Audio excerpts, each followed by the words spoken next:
If you invest intention, attention, and action, you're already a success. Because whatever then happens externally after that is ultimately beyond our control.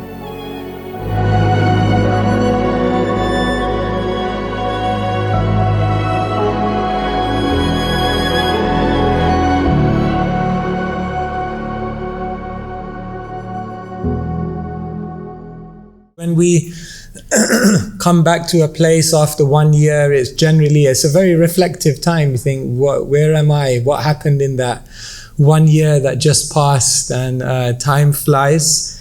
And that really relates to what we're talking about today, which is redefining success. As time goes by in life, we all get busy doing different things. We put our energy, our time, our blood, sweat, and tears in pursuing different things, and we hope that it will bring us the happiness and the success that we look for.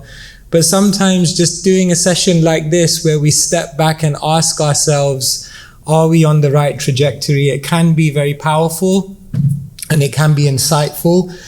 So I'll try to share some ideas with all of you over the next kind of 25-30 minutes. I won't speak too long, and then I'll open it out to all of you to see whether you may have any questions or contributions or comments with regards to this topic. So just give me a second here. Okay, good.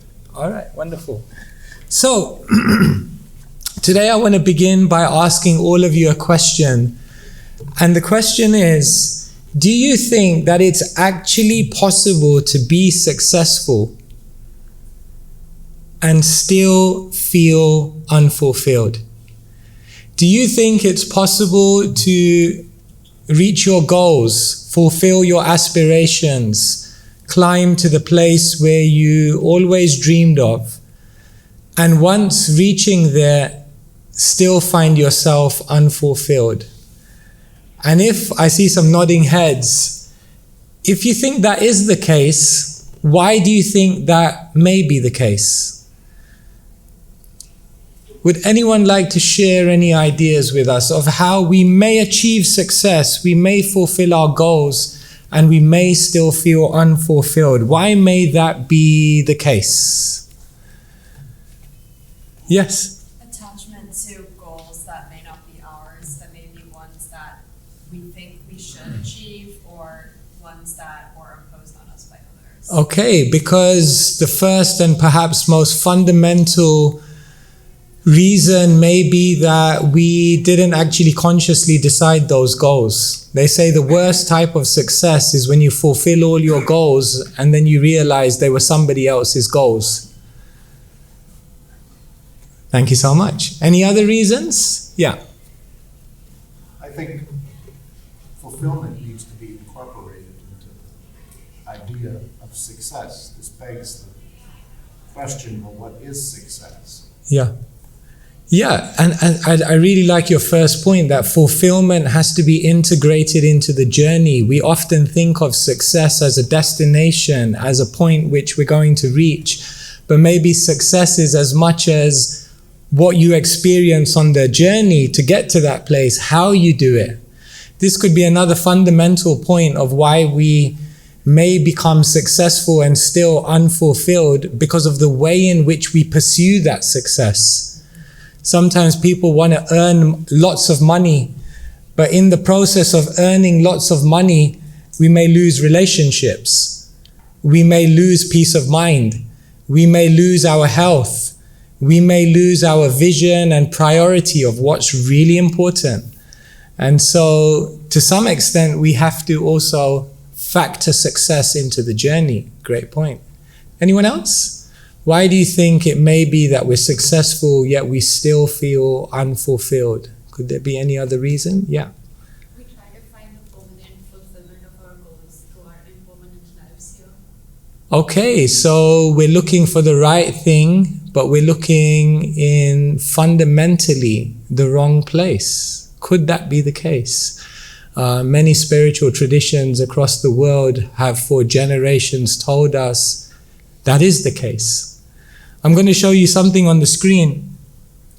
And I'd like you to glance at it and tell me and spot the mistake. Keep it to yourself. What is the mistake here?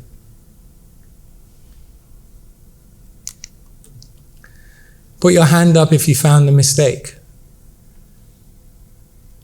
1, 2, 3, 4, 5, 6, 7, 8. 8. Okay. I'll give you one more try. I want you to spot the mistake.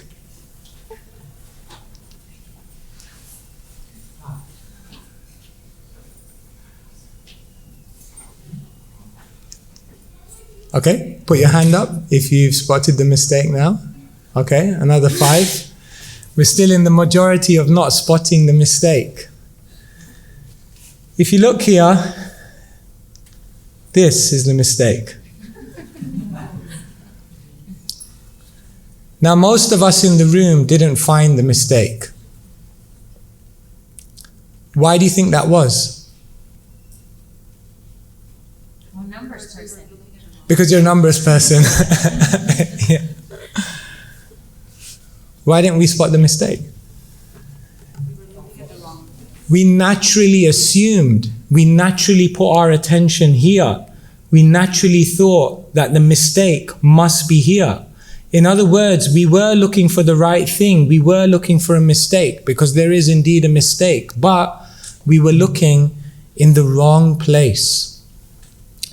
And this is like such a simple teaching, but sometimes a teaching which is so much overlooked in the world we're living in today.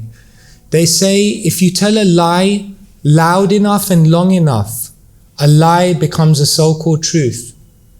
If that truth is accepted by enough people, then that so-called truth becomes a culture. And if that culture perpetuates from one generation to the next, then that culture becomes a tradition. And people are then born into that tradition and they begin to set their goals, their measures, their parameters, their objectives of success based on a tradition that they're born in, which is based on a so-called culture, which is based on a so-called truth that's actually a lie. And this is what the spiritual teachers in all traditions across the world assiduously try to share with the world, that it is fundamentally important for everyone to challenge their way of thinking. Today I'm going to share with you a technique called disruptive thinking, but we'll come to that later. Let's just move on and talk about what success is. Can some of you just shout out to me what you think most people's parameters of success may be? You can just give me some ideas. Money. Money. Cars, houses. Cars, houses. Fame. Fame. Knowledge. Achievement. We're kind of going higher here. Yes? Other things? What do you think most people pursue in their life? Relationships. Huge. Anything else? Happiness. Happiness. And what do you think people pursue in order to achieve happiness? What will make them happy? What do they believe will make them happy? Anything else apart from what has already been said? Pardon me? Traveling. Okay, discovery. We can broadly say there are kind of 4 broad areas of success that most people are striving for in the world. Academic and career achievement, for sure. Prosperity, wealth, and facilities. Relationships. Everyone is looking for love. Even monks. Spirituality and inner peace. We could say broadly these are the kind of 4 areas of happiness that people seek in their life. Would you agree this kind of covers the gamut of it, pretty much? Everything will fall into one of these categories.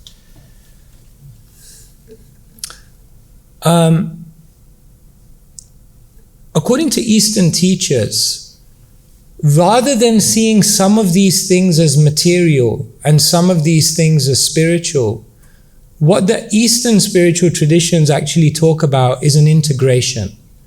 An integration whereby we can meet the goals of the immediate, we can meet the goals of this world, but we simultaneously factor in a broader perspective of where they're leading and a higher perspective of where I'm going and what I'm ultimately searching for. And so, according to the Bhagavad Gita, which I'm going to explain a little bit about later on, an ancient Sanskrit text, material success and spiritual success are not actually opposed, and they don't actually have to be mutually exclusive. Rather, they can all integrate and they can be fulfilled simultaneously. If we think about prosperity, wealth, and facilities, this is almost a happiness of the physical, on the physical platform. If we think about relationships, this is happiness on the emotional platform. If we think about academic and career achievement, this is happiness on the level of the ego. And then if we think about spirituality and inner peace, then that's happiness on the highest level of identity for those who believe in a spiritual dimension to life.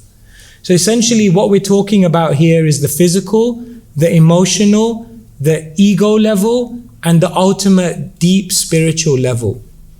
And actually, rather than seeing these as opposed, they can all actually connect. So essentially, you can say we have 3 layers of identity, the Bhagavad Gita tells us. One identity is the having identity. The other identity is the doing identity. And the third identity is the being identity. And essentially, all of these are important. And all of these add value to our lives. And all of these can and should be pursued. However, the spiritual traditions tell us that the problem that exists in the world today is that people don't know the sequence of how to uncover these identities. And secondly, they don't know how much emphasis to put on each one so that each level of identity or layer of identity is balanced.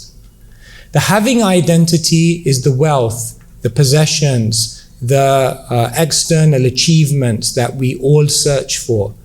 The doing identity is a sense of position, is a sense of career, academic achievements, a sense of being useful to the world, making a contribution.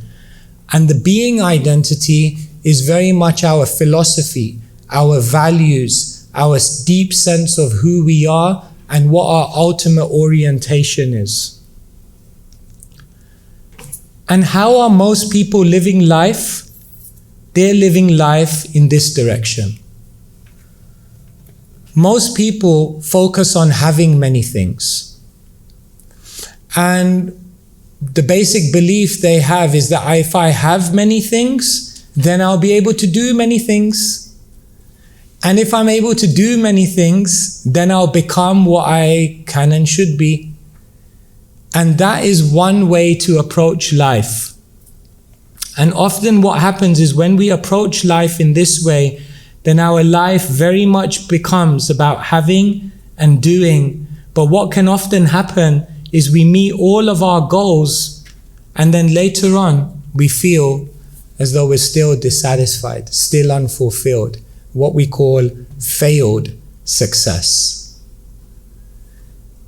So, spiritual teachers tell us we should rather reverse the sequence. That doesn't mean we don't focus on having things or doing things, but it means first we focus very much on being, very much on identity, very much on the deep why, which is driving our life. The why of our life, to some extent, is uncovered more and more as we go throughout life. It's not that you just do it at a certain age and you've done it and now you can just move on. All of these layers have to be invested on at all times during one's life. However, the idea of the spiritual traditions is that if we begin with a deep sense of being, if we first ask ourselves the question, who am I? Then all subsequent endeavors will actually bring about much deeper fulfillment, because it's a much more aligned type of achievement with what resonates deeply within our hearts. However, to make this shift from having, doing, and being to rather being, doing, and having requires some disruptive thinking. Because the nature of the world we're living in today is that the world keeps you moving. The world keeps you busy. The world is constantly asking you, what are your external achievements? The world is constantly measuring us by numbers, your percentage in an exam, your position in a ranking, your popularity on social media, your power in a structure, your prestige in society. But Einstein said everything that can be counted doesn't necessarily count. And sometimes the things that can't be counted count for more. And so in order to shift this way of thinking, it requires something called disruptive thinking. Put your hand up if you like to be disrupted in your life. Okay, we have a few disruptive fans. Most of us generally don't like to be disrupted. Isn't it? It's like when you're driving on a road and they have speed bumps. Isn't that annoying? Like, it's just like, why do they put these things in? But why do they put speed bumps in? Because that kind of disruption, what it ensures is that the drivers become more conscious, that the drivers become more aware about their surroundings, that the drivers actually do what they're doing, which is driving, but with greater care and attention. And so in life, there needs to be a certain amount of disruption. Otherwise, what can very easily happen is we go on autopilot. And so disruption is actually very, very progressive. It almost sounds like an oxymoron, progressive disruption. Because disruption sounds like it's derailing you. It's kind of taking you off your trajectory. But it's actually progressive because it's taking you to a space which will ultimately be more satisfying. But very, very few people in this world are ready to undertake that process of disruptive thinking because it's uncomfortable. Because it means we have to challenge ourselves. Because it means we have to be humble enough to say that maybe I haven't been doing it the right way. Maybe I was wrong. And all of this requires humility, bravery, courage. But disruption, although uncomfortable, takes us to our greatest potential. Veering a little bit away from spirituality, can you tell me some disruptive organizations in this world that change the way we do things in the world? Anyone? Automobile industry. Can you give me a company? Ford. Ford? Tesla. Tesla? Microsoft? Apple? Think different. These are all disruptive entities in the world. Tesla changed the way we look at transportation. Netflix changed the way we look at entertainment. Blockbuster thought, Netflix, people are always going to come into a shop and buy videos. And they went bust because Netflix thought of a disruptive way of approaching entertainment. Amazon disrupted the way in which we purchase things in this world. Uber disrupted the market. And of course, Apple, their very tagline, think different. Approach technology in a completely different way. To say technology is not just about functionality, it's about style. They introduced a certain minimalism, disrupting the market. So, these are material disruptors. But what we find is in the world, there are also spiritual disruptors. Material disruptors change the how and the what of what we're doing. They change the processes, they change the goals, they change the parameters of how we pursue things. But spiritual disruptors, what they do is they change or challenge the why. Material disruptors tell us how to do things better. Spiritual disruptors tell us to do better things. Material disruptors disrupt the how and the what. Spiritual disruptors disrupt the why. Material disruptors change products and processes. Spiritual disruptors change philosophy. Material disruptors answer the questions. Spiritual disruptors question the questions. And so, as soon as one adopts this kind of disruptive thinking, then what happens is one is able to upgrade their success because one follows a much, much more conscious path. For me personally, when I was 15, I came across the Bhagavad Gita. And for me, that became a spiritually disruptive book. I was 15, I was looking at a world which didn't really resonate with me in terms of what people were pursuing and the direction they were taking. And many, many thoughts and questions and existential inquiries came to my mind. And at the age of 15, I began studying the Bhagavad Gita. And nearly 30 years later, it remains one of my main sources of inspiration. And this is what Emerson said about the Bhagavad Gita. I owe a magnificent day to the Bhagavad Gita. It was the first of books. It was as if an empire spoke to us, nothing small or unworthy, but large, serene, consistent, the voice of an old intelligence, which in another age and climate had pondered and thus disposed of the same questions which exercise us. Spiritual literature and wisdom traditions are incredible because actually what they do is they answer our questions before we've even asked them. And therefore, when we tune into these ancient bodies of knowledge, these treasure houses of wisdom, then we can actually begin to uncover ancient insights which can help us to actually clarify our why, which can actually help us to develop that layer of identity, which is the being identity. And as we focus on that and build success upon that, it becomes very, very powerful. So this is the Bhagavad Gita, an ancient book spoken 5,000 years ago. And I guess in coming sessions this year at Rice, we'll be kind of going through some of the principles of the Bhagavad Gita. But it's essentially a conversation between Krishna, who's the driver of the charioteer here, and Arjuna. And they're situated on a battlefield. The setting of the battlefield is very, very interesting because a battlefield is a place where the ultimate and the immediate both become very, very important. The ultimate becomes important because on a battlefield you could die at any moment. And naturally that makes you think, like, what's the ultimate goal of it all? But the battlefield is also very interesting because the immediate is also important.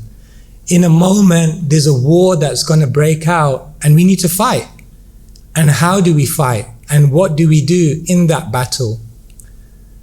And so the Bhagavad Gita is such a special book because what it does is it teaches us how to navigate the immediate world while also keeping in context the ultimate aspirations and the ultimate inquiries that sit deep within each one of us. So it's 5,000 years old, 700 verses, 18 chapters, 5 topics, 5 main existential topics, which are almost like pillars or a blueprint of reality. And within that, 3 yoga paths are explained, and it has one goal, which is to ultimately disrupt our way of thinking. But it's progressive disruption.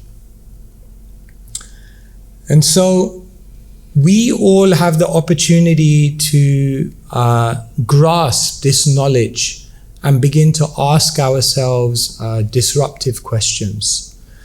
And today I'll kind of end, and then I'll kind of open it up to see whether you may have any questions.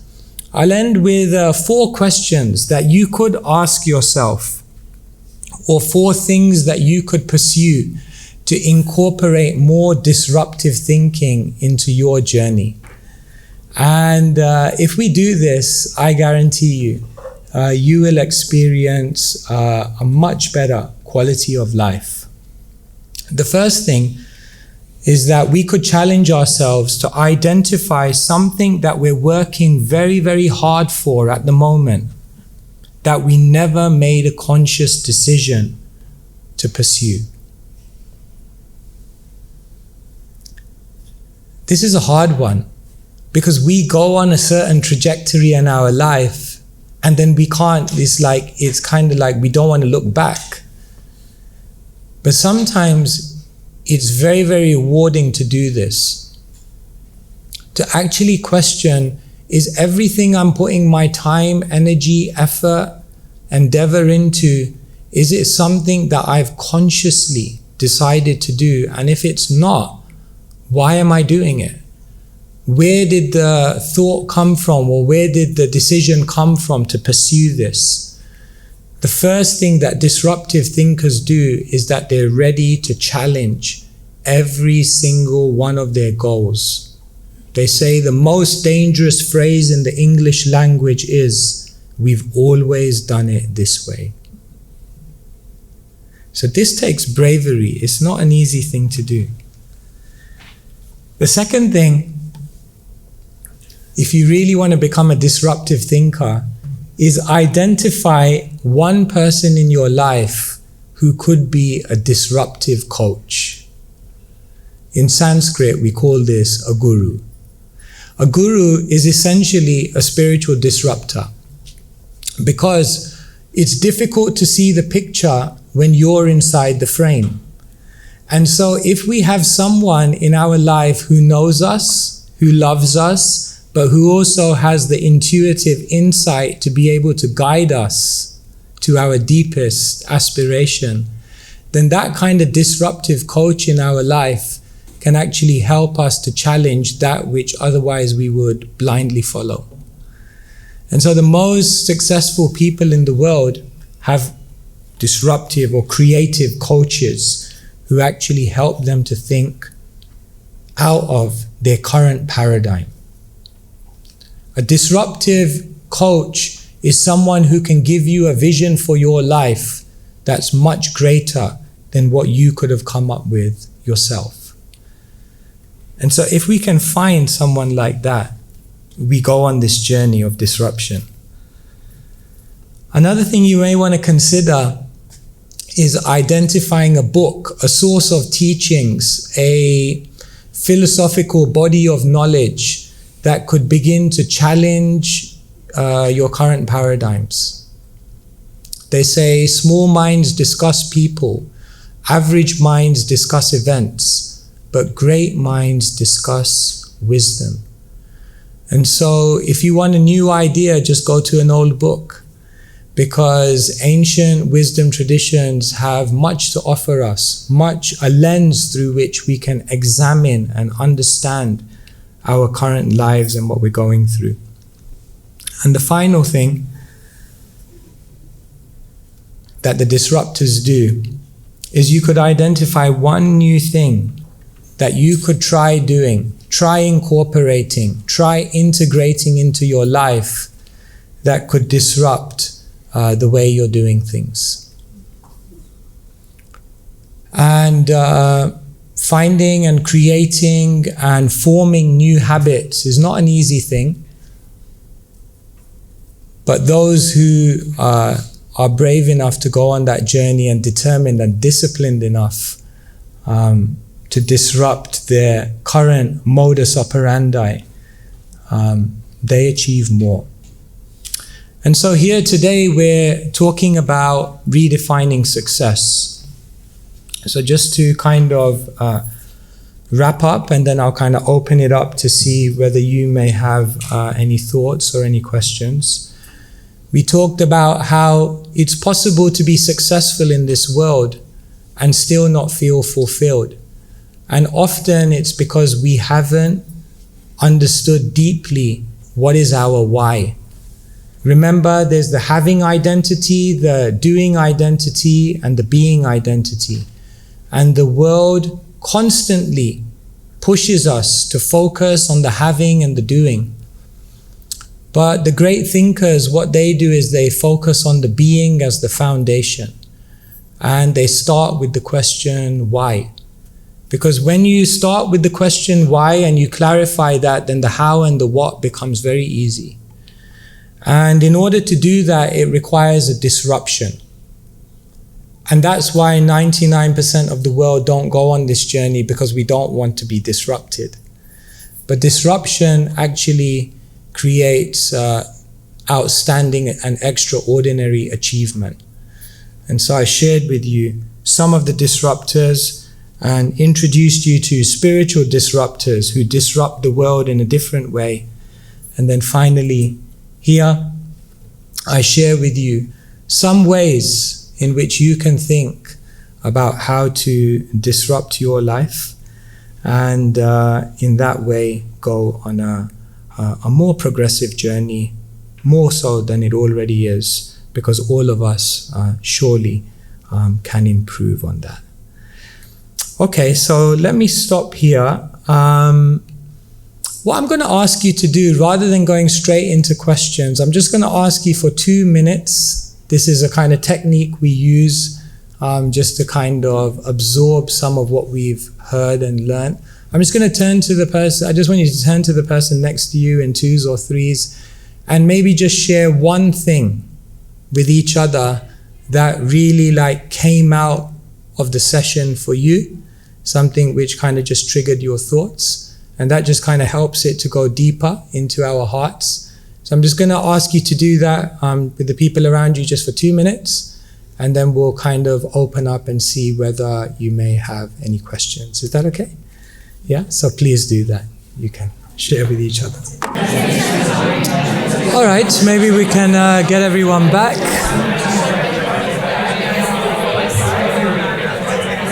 Thank you so much for sharing.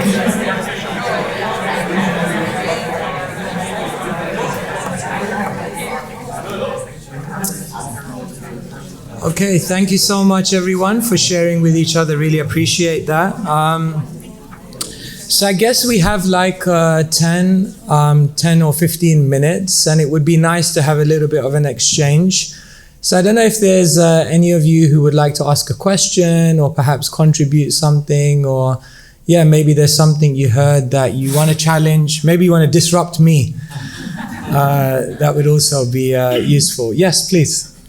We were just talking, I was just commenting to my young friend here who's still in college, how when I graduated I was filled with this optimism, idealism, and how life was just going to unfold beautifully all by itself. And then I went to work for someone. And I found myself trading my time and my energy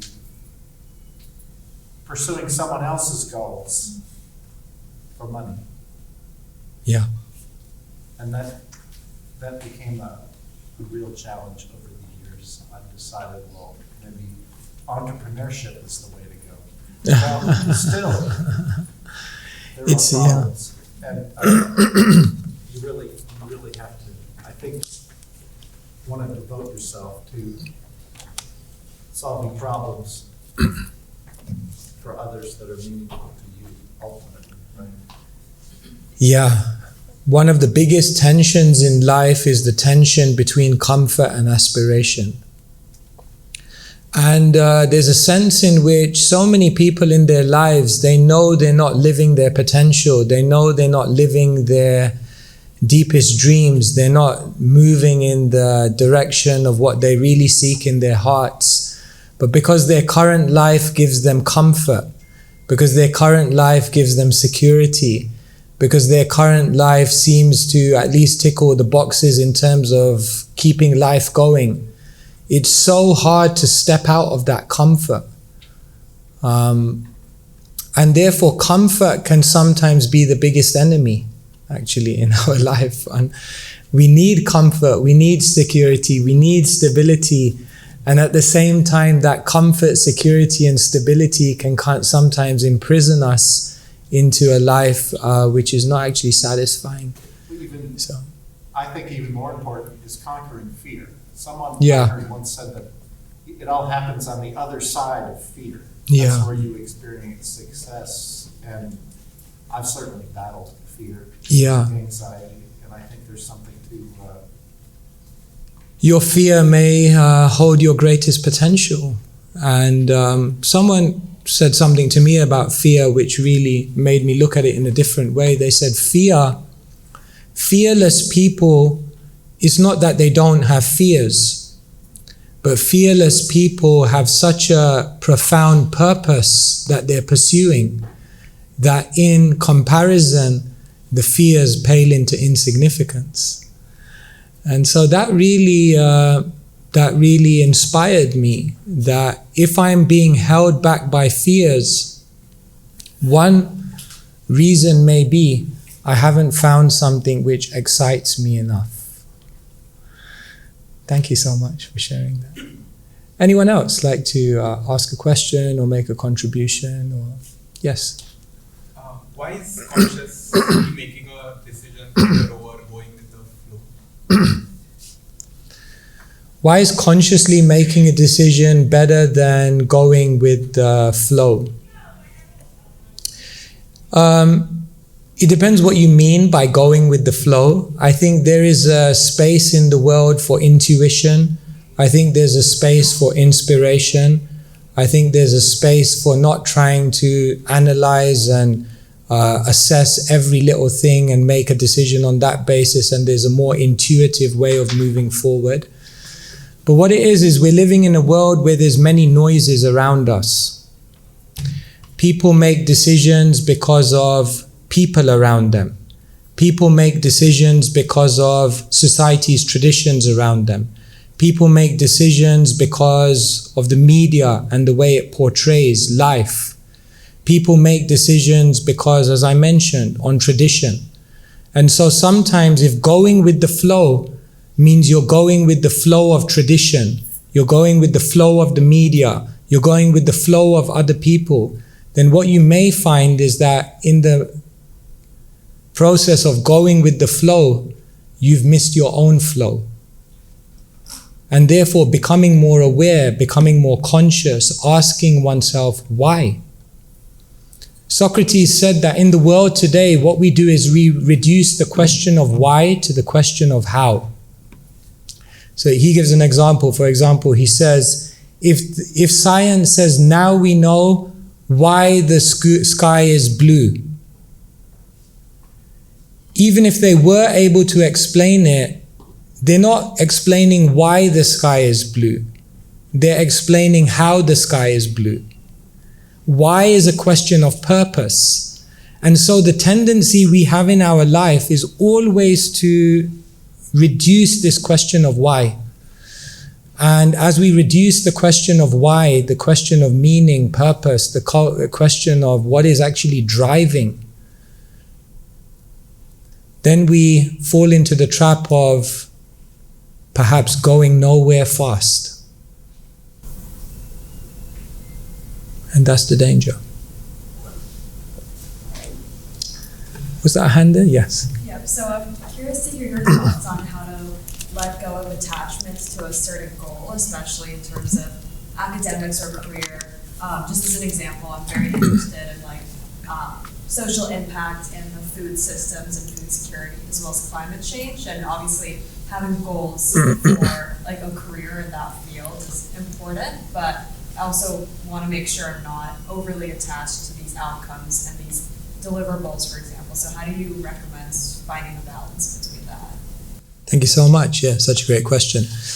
I'm sure you'll perhaps pursue this in coming weeks, but one of the main teachings that comes out of the Bhagavad Gita is the concept of karma yoga, which is the idea that you act, but you're not attached to the fruits or the results of your activities.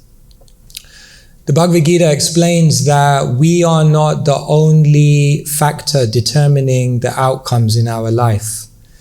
Yes, our effort counts. Yes, our desires make a difference. Yes, our endeavors will surely make an impact. But in addition to all of that, there are other factors of providence which are conspiring to create the outcomes. And so the idea of the Bhagavad Gita is that one should focus on the endeavor. What happens in the world today now is we tend to focus on the result. But what the Bhagavad Gita says is that if we focus on the endeavor, and what that means is if you can go to bed at night and say, I gave my best intention, I gave the best attention, and I gave the full effort and action. If you invest intention, attention, and action, you're already a success. Because whatever then happens externally after that is ultimately beyond our control. And so, according to the Bhagavad Gita, divinity is actually just seeking for us to make the best effort. And when we put the effort there, then it actually creates the best mindset. You see, when you realize you're not the one creating the result, if you're successful, then you remain humble. You never become proud, because you know, I did my bit, but there were other factors which led to this success. So you never become proud in your success. You remain humble. And if you know that you're not in control of the result, then when you seemingly fail, you never become depressed. Because you know, I tried my best, and now the outcome was different, so that must mean divinity has a better plan. And so this idea of focusing on the endeavor actually will render you much more successful. Because you focus on your circle of influence instead of the circle of concern. And you remain humble and hopeful. Any final questions anyone would like to ask?